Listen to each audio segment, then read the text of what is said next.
let's just be done. Well, it's a Mountain West. Don't tempt it upside down. That's true. It's true. Shall I just Everybody's like, yeah, here's $250,000. open this meeting with the pledge?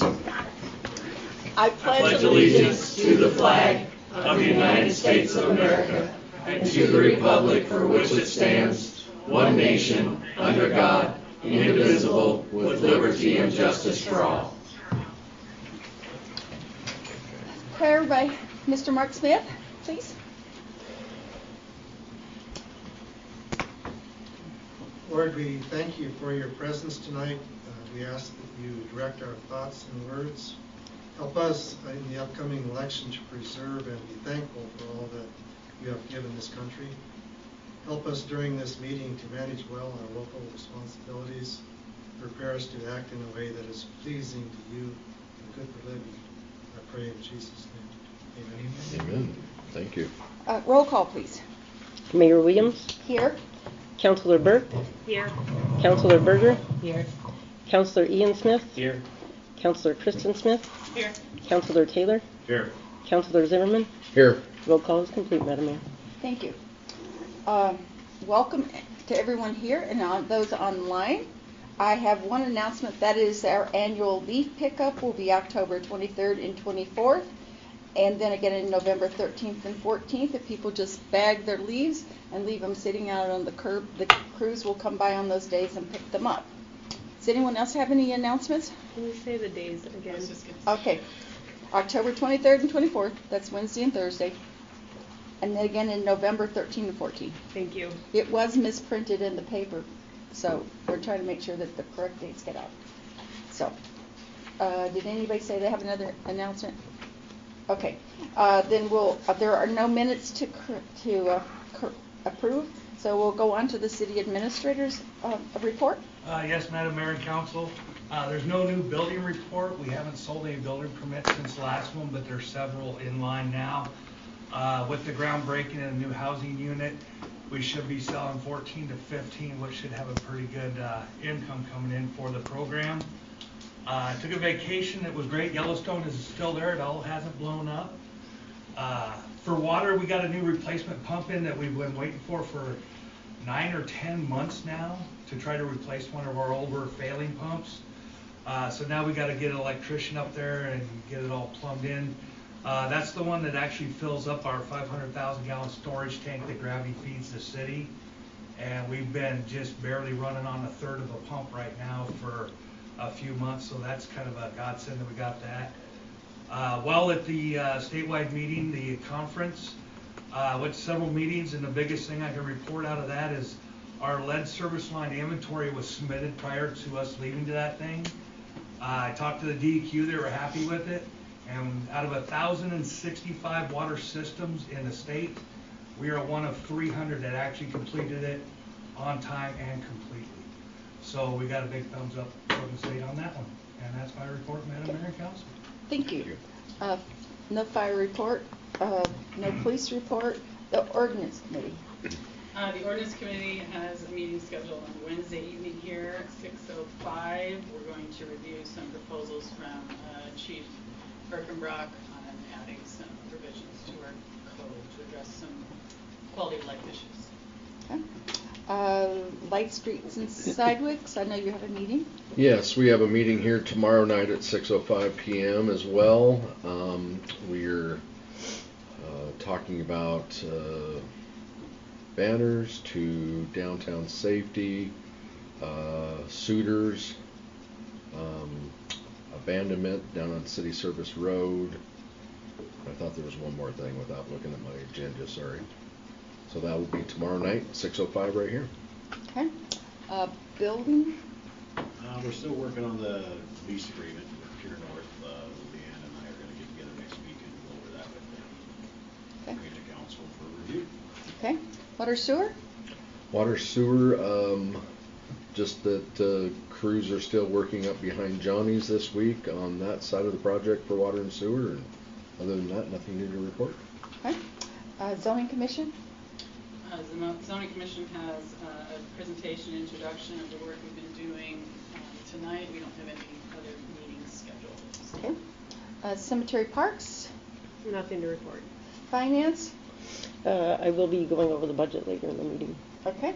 And wildlife, we're still working on figuring out how that Mr. Taylor can help facilitate that, filling that turkey permit that we got back in the spring, so we can reduce some of the excess turkeys around town. So we'll be talking to Mr. Chisholm later this week. That brings us to public comments on non-agenda items. If you want to talk about an item that's not on the agenda, step to the podium, state your name and address, and you would have 3 minutes. So does anybody want to make a public comment on an item not on the agenda? Public comments? Okay, seeing no public comments, we'll move on to our public hearing for an annexation request. I will open that public hearing. We have an introduction on this annexation request. Mr. Sykes? Yes, Madam Mayor and Council. I believe it was on June 10th, we received a request for annexation for the services from the Clarks who own actually the pickleball court across from us. According to the water rules, we went ahead, had them sign off on the waivers of annexation prior to any work going forward. They did the waiver.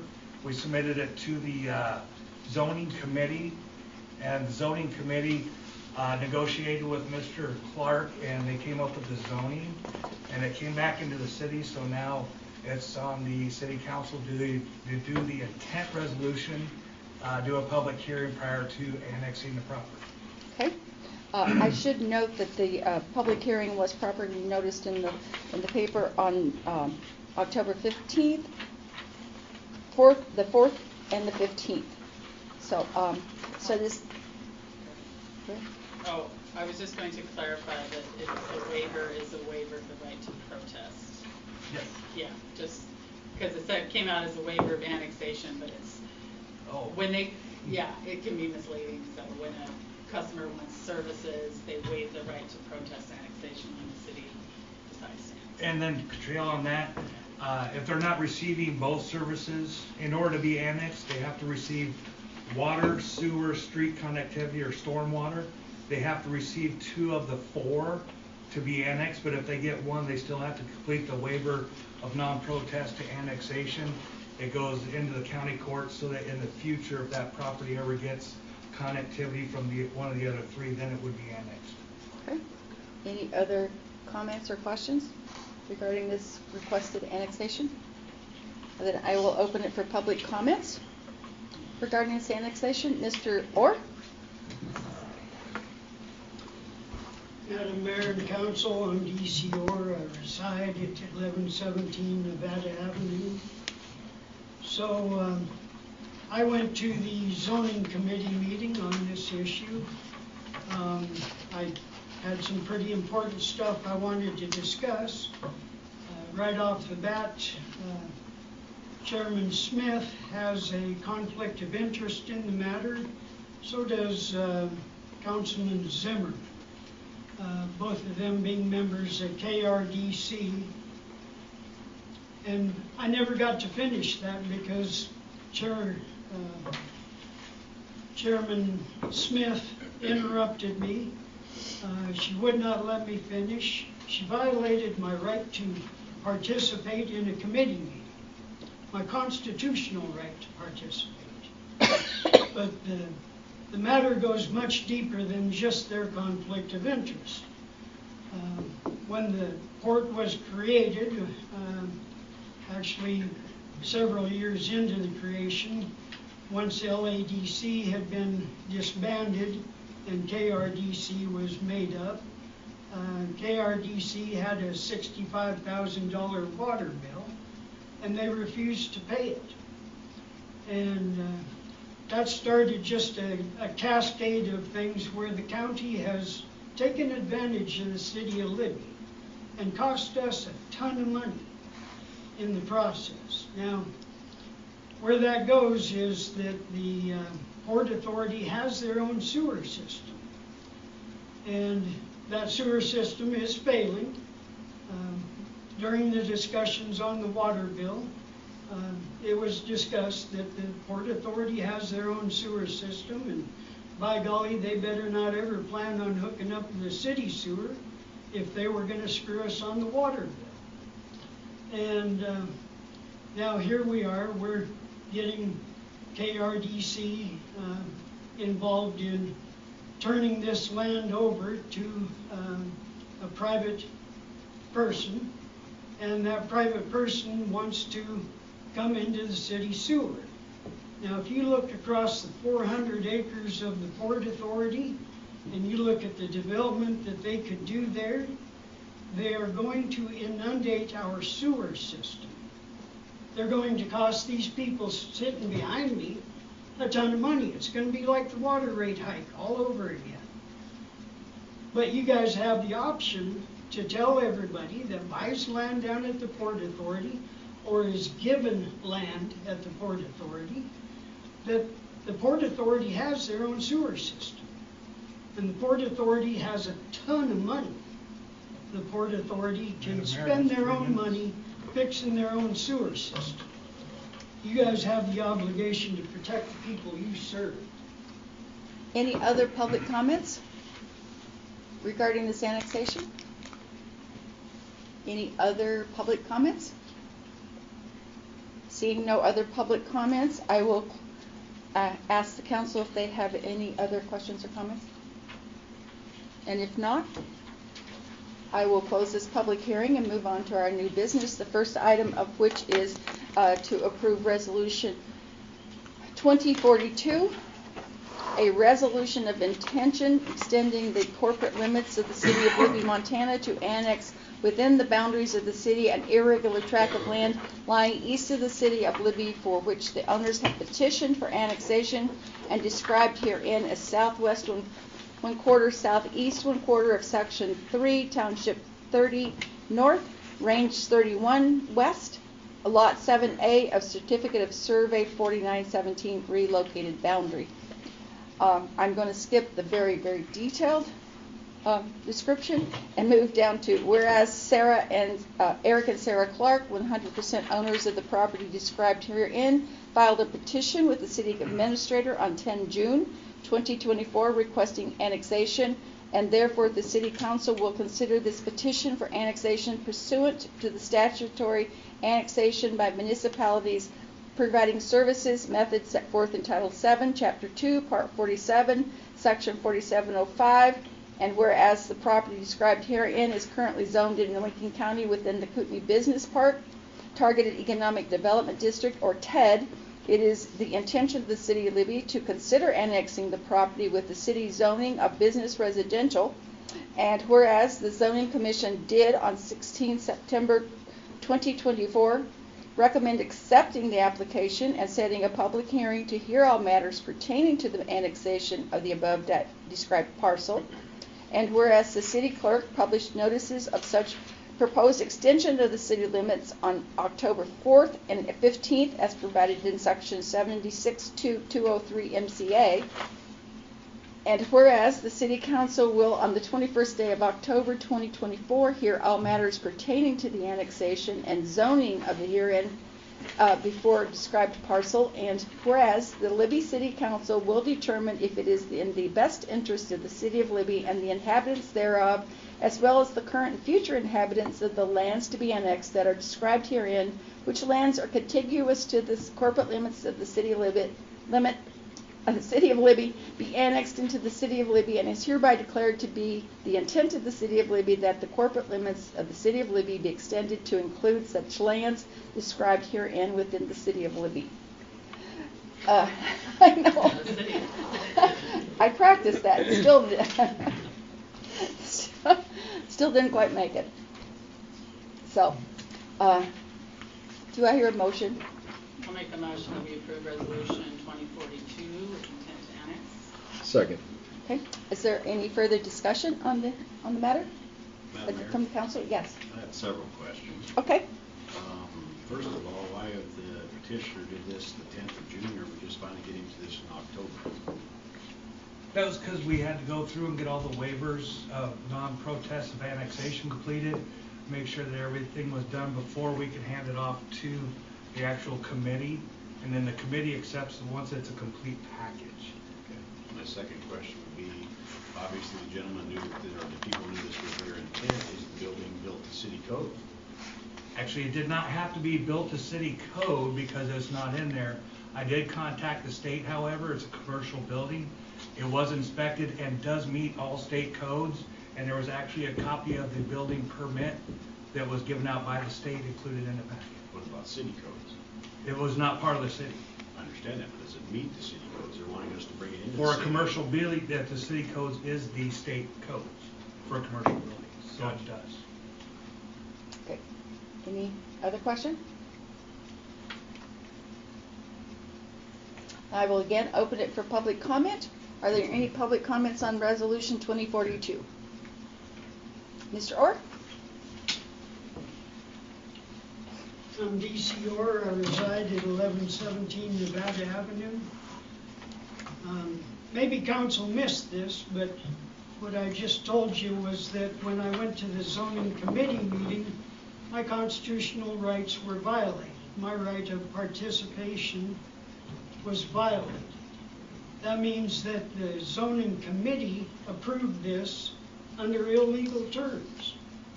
And you guys are going to go ahead and double down on the mistake that the zoning commission made.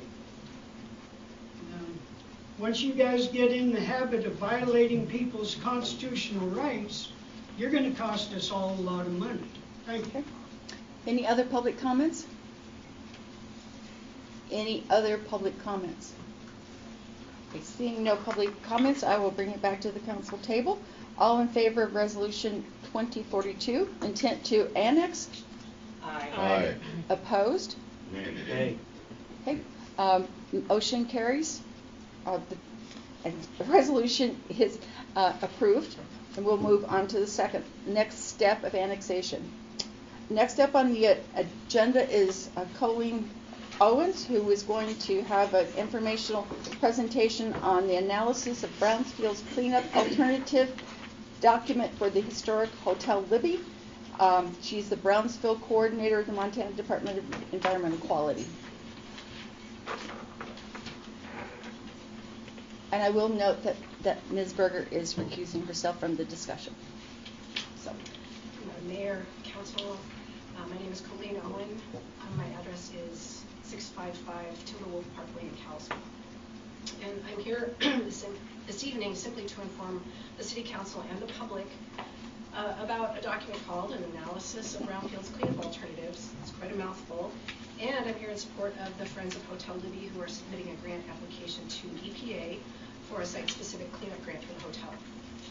And just to provide a little bit of background, the Montana DEQ Brownfields program, and I am a Brownfields coordinator, as Madam Mayor suggested. We have obtained grant funding associated with the bipartisan infrastructure law, and we have been using that on a number of projects in Montana for the last couple of years. One of the properties that we've been working on is the historic Hotel Libby, among many others. We've completed a phase 1 and phase 2 investigations, and that includes a cost estimate for the abatement of all hazardous building materials associated with the hotel. We're gearing up to conduct abatement on the exterior of the hotel, which will include removal of asbestos-containing transite siding and encapsulation of lead-based paint on the original siding of the hotel.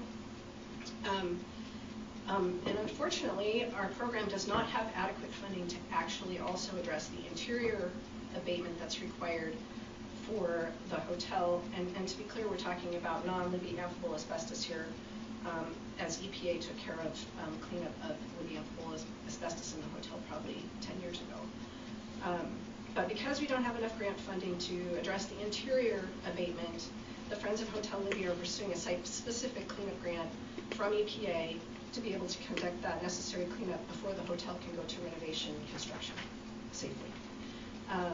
One of the requirements of that grant application is that they produce this document called the Analysis of Brownfield's Cleanup Alternatives, or ABCA.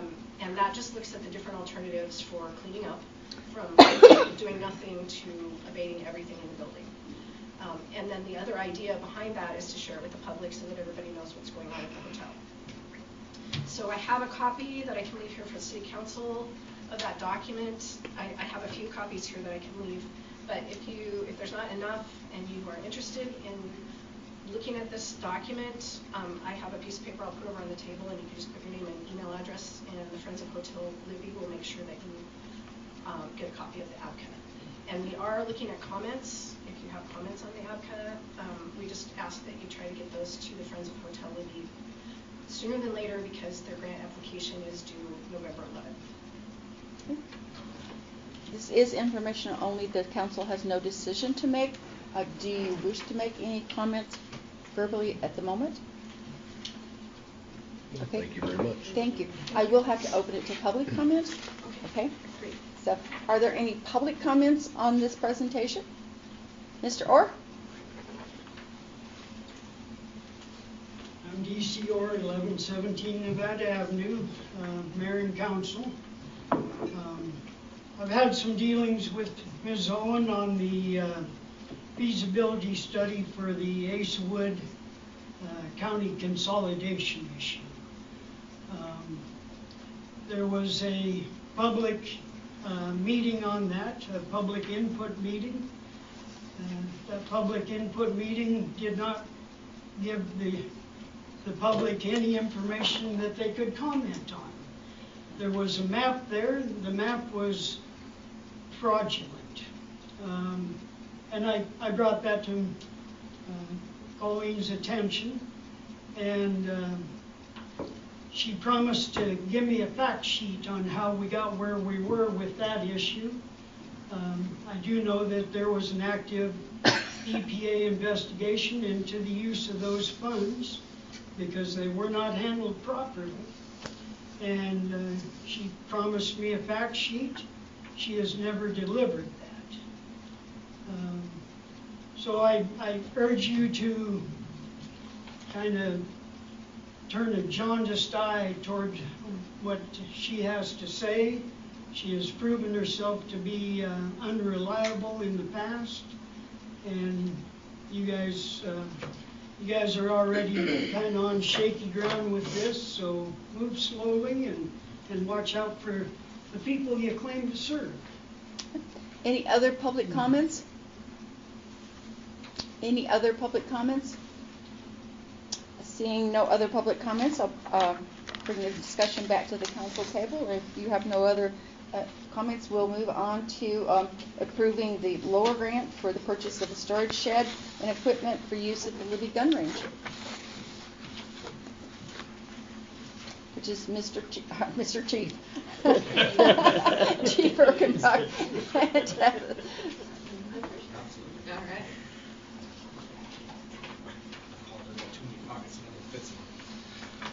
All right, so a few months ago, I was thinking about how we can improve our relationships with the community as well as improve our training ability for my officers.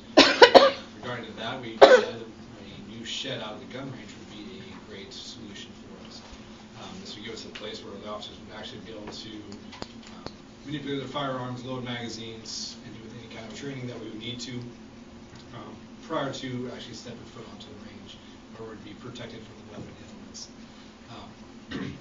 It also has an attached section where we'll be able to store all of our supplies, any kind of targets, steel targets, and other accessories that we would need for the range itself. One of the big parts that we really wanted for this was to also give us the opportunity to have better connections with the community.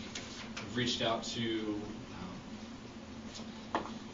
Hunter's Ed, and they are willing to work with us so that they can actually host Hunter's Education up at the police department range to interact with the kids that are moving up, growing up, and learning how to safely handle firearms, as well as looking into hosting other gun safety classes at the PD range. So we're really grateful the Lord was able to help us and support us on this endeavor, and we're excited to move forward with it. My name is Tabitha. Hello, Madam Mayor and council members. Laura was provided the information and the funding request by Chief Erkenbach, and it went through our review process and was approved October 15th for the purchase of the storage shed and equipment to use at the Libby gun range. Equipment including on the budget, essentially target array of targets. And the commitment to the dollar amount was $25,559, and the term end date on that grant would be August 31st, 2025, pending completion of all expenditures in the grant's budget. This grant was approved and is just waiting for council approval before we issue a contract and payment. Okay, thank you. Does the council have any questions or comments? Yes. What about the rain shed that we already had out there and the targets that were already out there? So the targets that we have there are just being transitioned over to the other one. The shed that's currently there is slowly falling apart. And so just to protect all the stuff that's already there, I'm just going to shift it over into the new shed, allowing those to be protected. Okay. Just another thing to throw out there, the shed is made by Tough Shed, which is out of Hallandon, Montana. So trying to keep those purchases somewhat local, Montana based. So as far as targets, where are you at with targets? Because I know before I left, I ordered 1,000 paper targets, a bunch of steel targets. What's the story with those? Yep, we still have plenty of paper targets. The steel targets we will maintain. We got an additional steel rack as well as a Texas Star and a spinner that Laura is helping us purchase. Any other council questions or comments? Okay, then you may be seated. Now I open it to public comment. Are there any public comments regarding this grant request? Any public comments? Public comments. So seeing no public comments, I'll bring the discussion back to the council table. Make a motion, we approve the lower grant purchase in the amount of $25,559 for the Libby City Police Department at the Libby Gun Range. I'll second. Okay. Any further discussion? Then all in favor of the motion? Aye. Opposed? Nay. Okay, motion carries. The grant request is approved. We'll get it signed. You're hiding back there. I'm sorry. We'll get it signed and to you. Okay, thank you. Really appreciate your help in these kind of things. Next up is to approve the lease contract with the Department of Justice and Highway Patrol. I think Ms. Monahan can tell us if this is a standard state lease, but if any changes that are from their past lease with the Highway Patrol. This is just one of their standard leases, and I believe we've done a similar one with the Department of Revenue. Yes. So they just asked what the current rate was, because I believe it's like 1.5 a year that it goes up yearly. So I just gave them the rate that they were at now, and they just updated the lease. Okay. Any questions regarding the lease? You know, they are really good tenants to have because they're barely ever here. I was going to say.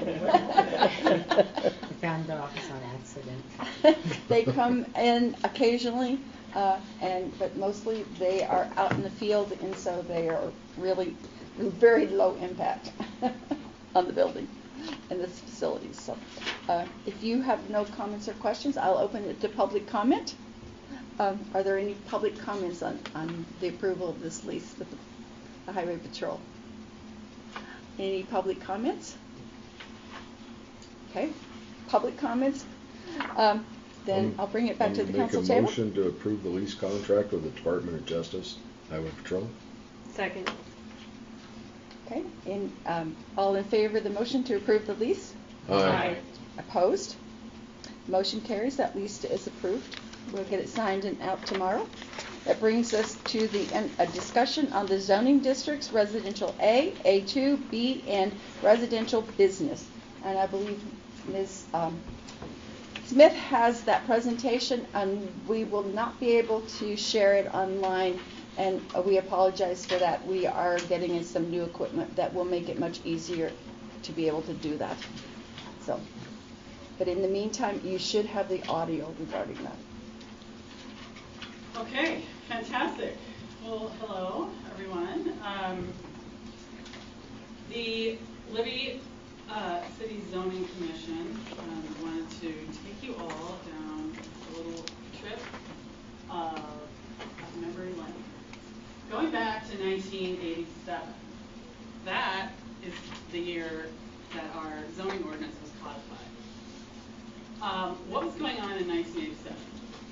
Well, we had some different musicians going on. We had a fabulous movie at the time, 3 Men and a Baby. You might remember some of these series that were on TV in 1987. Some of this fantastic electronic equipment that I'm sure many of us enjoyed when we were younger, which is either obsolete or going for big bucks. This was Microsoft's first PC and some games from 1987. And look at these beautiful rigs. I don't even know that they'd be able to afford escort anymore. A lot of those are not found on the road unless it's Mr. Taylor's looking at. As I mentioned, the zoning ordinance was codified in 1987, and a lot has changed in the 37 years since. And the zoning commission thought it was really important to take a look at this because all these other things have changed that we need to really evaluate that. So certain things like LED electronic signs were not readily available in 1987, nor were aluminum carports. Very few people owned 4+ cars, plus a boat, a couple of campers. Our ordinances, which is the rules that we decide how to govern ourselves, really need to address the issues of the times. Board stopped making the escort in 2003 because it just wasn't working for people anymore. The Sony stopped making its Walkman portable CD player. I actually still have one, sporty yellow, but so 37 years is a long time to not address the changes in the world and the world around us. So the zoning commission spent some time looking at our residential zoning codes, and we have made several recommendations to City Council to consider.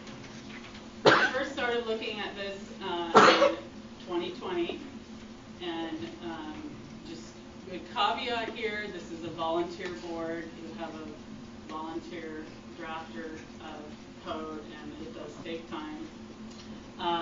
But that is when we first started looking at residential A district. And we actually presented that in the last fall, September 2023. So we added residential B, residential C, which the commission is proposing to change to A2. And then we made some recommendations a year ago. Many of you probably remember that. So that was after a couple of years of working on that. We then went through this past year, made some changes because we had some good feedback from the public, and we had some other things the zoning commission was working on during this past year, such as some annexation requests and accessory dwelling units that was mandated by the state. But then we started looking at business residential, because we've had a number of issues over the years on how that particular code is interpreted, and it's caused some problems. So that was added to the list, and we finalized all of these in May of this year, and then we took the summer off. So that's why we're presenting it to you now. And so some of the key changes that have been made to these districts was we added a purpose statement to each of them. So for those of you who remember when we modified our commercial districts, the downtown, we segregated it to downtown and highway commercial. We added purpose statements so people could really understand why this district was doing one thing and this district was doing another thing. And it can really help interpreting code when you go back and try and read the purpose statement. And is what you're trying to do fit with the intent of that district. So because it's all from 1987, we reorganized all the performance standards. So the performance standards are things like your height, your setback, your building footprint, all basically the rules. And they were sort of not in a fluid format in the code, and so that this was a very sort of basic reorganization. So when an individual is reading the code and what they can do, they start with the ground, how much space do you need, how far is it supposed to be set back, how high can it be, and so it flows in a logical manner that someone would build on their parcel. One of the biggest issues that we wanted to address was restricting outdoor storage, both the location and the type.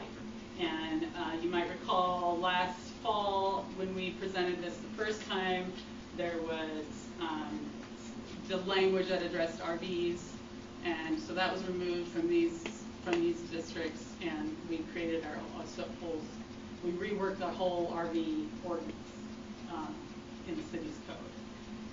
But there's other outdoor storage that was still, the commission still felt was very important to address, both for safety and aesthetic.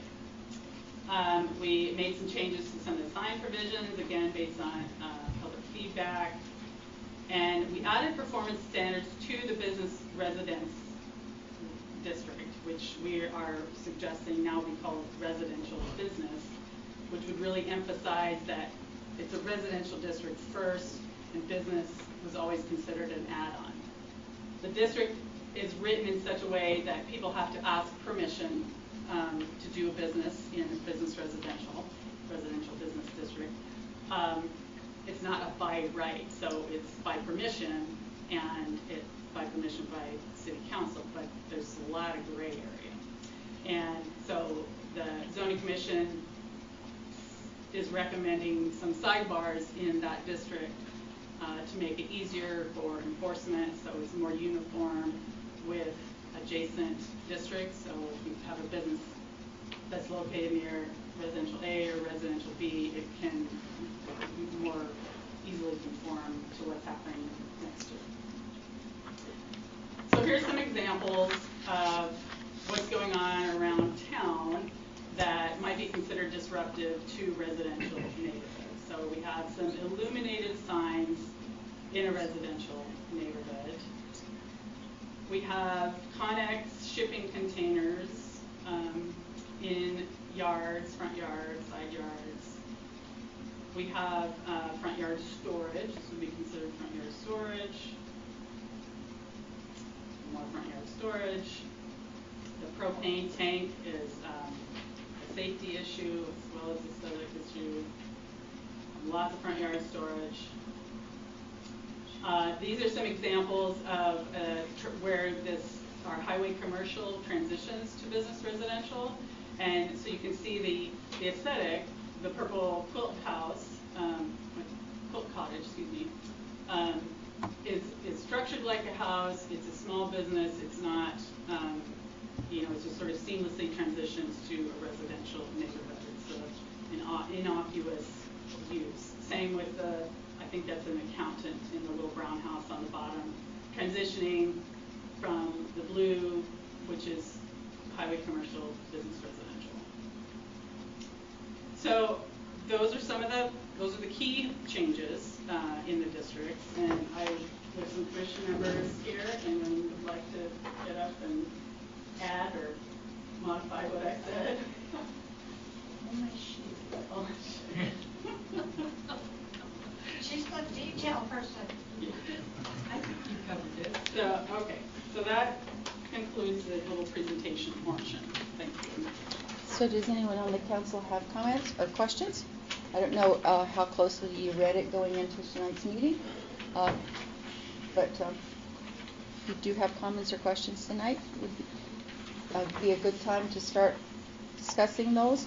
I think that we will discuss it at the November 4th meeting, and from there we will move on to first and second readings. It's kind of my schedule, so. Mr. Taylor, any questions or comments? I'll hold my comments until the 4th meeting. Okay. I agree with Mr. Taylor. No, thank you guys very much for doing this updating and cleanup. Appreciate it.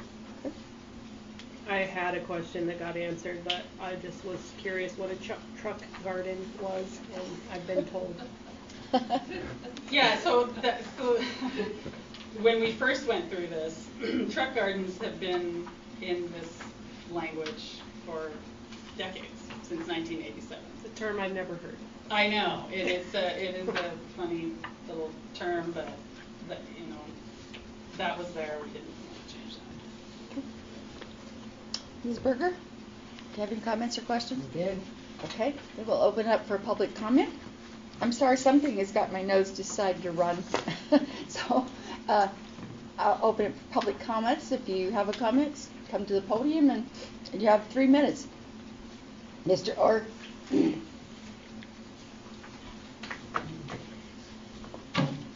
So some of the history that Chair Smith missed was the 2 years that she operated as a planning board, planning zoning, which was illegal, it was unethical.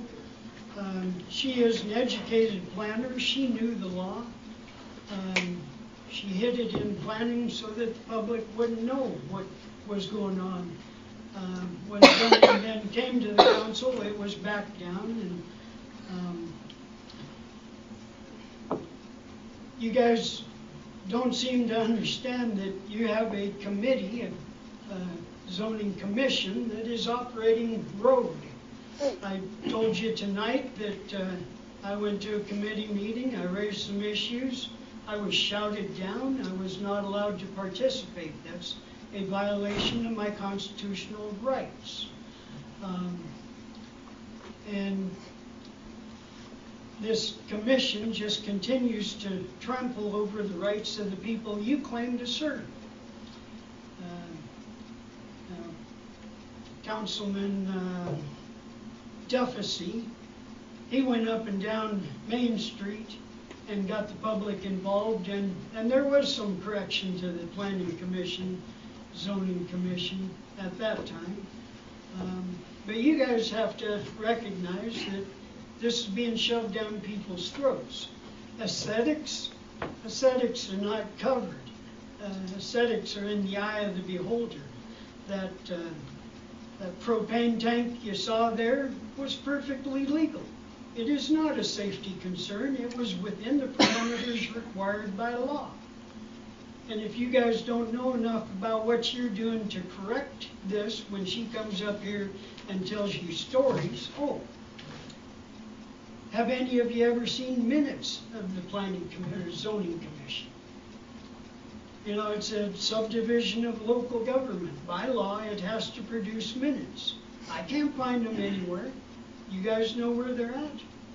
Or are they just holding meetings secretly and not documenting what they're doing? You guys are not paying attention. Thank you. Any other public comments? Ms. McCants?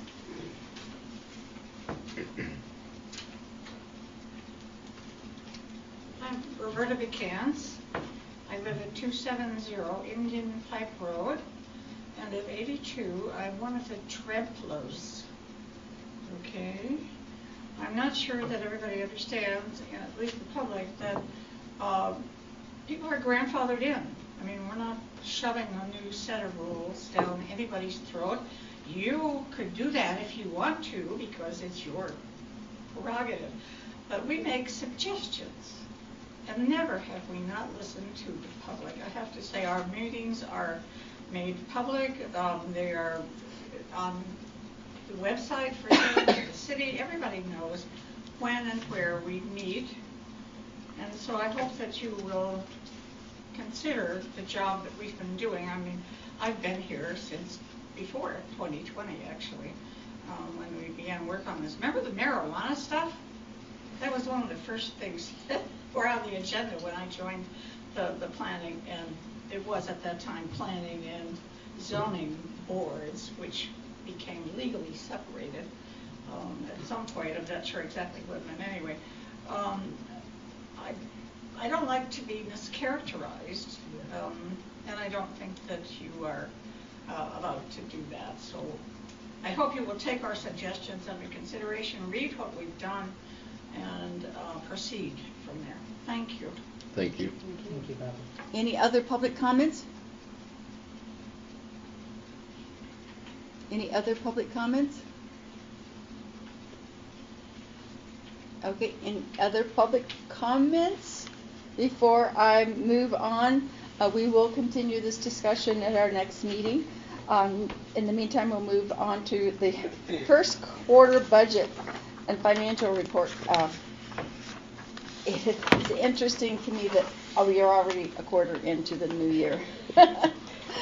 And so, do you have some comments regarding that? I do have a few, Madam Mayor, Council.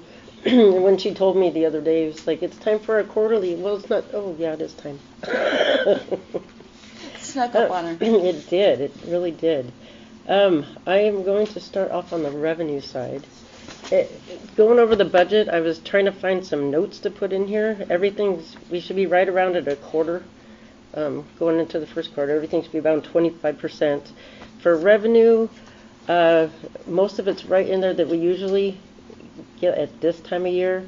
Like our taxes that we bring in, that won't be till closer in December when we see the big tax check. So that will be one of the main incomes that the city does get in the general fund. A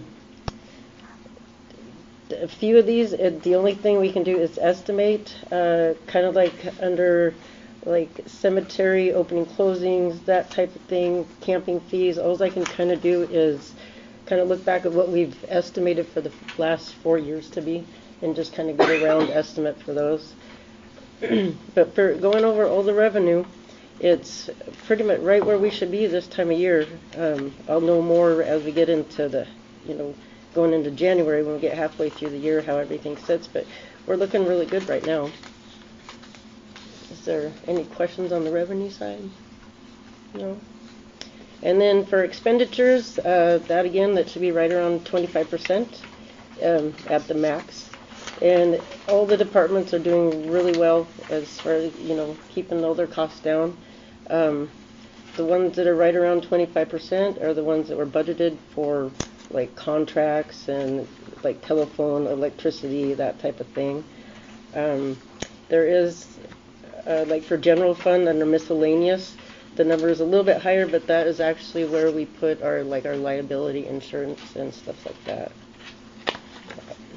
And that was about all the notes I could really find. Okay. Are there any questions regarding the budget at this point? I open for public comment regarding our budget. Are there any public comments regarding our budget at this point? Mr. Orr? So correct me if I'm wrong, because I don't really know what this might be, but the cannabis tax, you're expecting revenue of $13,000, and so far you have received 0. Is that an issue with anyone? You've actually received Actually, 84. the cannabis tax is paid quarterly. We did get a $4,000 payment in June. Yes, $45.64. And back in June. Mm-hmm. But it goes to the county, and then the county disperses it. We did get a payment last week, but it would be reflected in our second quarter. And it was surprisingly. It was 10,342 or somewhere around there. Kind of shocked us. It'll always have 0 in the current month. In the current month, in the current month, it will always yes. have 0. Yes. Under the received year to date, that is how much is in that fund currently. But it is quarterly, and it's not actually, because technically a quarter from a payment in June would have been September, but it didn't come till last week. So. Any other questions? Any other public comments Any other public comments? Okay, the council has no other comments. We'll move on to approve all the claims received to date. Make a motion we approve all claims received to date. Second. Everybody get an opportunity to look at the claims? Any questions regarding them? Okay, any public comments on the claims? If you are interested in seeing what is in those claims, you just come in the best time is the Monday of the meeting, and talk to Charlotte or Leanne, and they will help you look through them and answer questions. So any public comments? Then, seeing no public comments, I'll come back to the council. Did you make a motion? Yes. Okay, I've got lost, sorry. So all in favor of approving all the claims received to date? Aye. Opposed? Okay, claims are approved, thank you. Leads us to our unfinished business, a discussion to amend the Libby Development Fund policy. I did send out a little note to tell you that I've touched base with Christy Dawson from Montana West Economic Development. She will be here for a special workshop meeting on November 4th, so they can detail what they do, some of the clients they might already have in Libby, and exactly how they might be of assistance to the city. It's for informational only. There's no discussion, no decisions to be made, and it's just us adding a little bit of more information to our knowledge of, and maybe helping us decide what we're going to do with those funds. Okay? Thank you. So, and I understand, I've talked to Tina Oliphant, and she would also like to have some comments available at that meeting. Any comments from any of you regarding it? Okay, then move on to comments, general council comments. I'll also remind you that on the 29th, Dan Clark is going to be here to do a council training, and he'll be here at 6 o'clock. I will have something for us to eat so we can get settled and start the training as soon as possible to maximize our time. Any other comments or anything? Then I would entertain a motion to adjourn. Make a motion, we adjourn. Second. All in favor? Aye. Opposed? Meeting is adjourned. I'm saying my 87 Bronco in the parking lot's old, huh?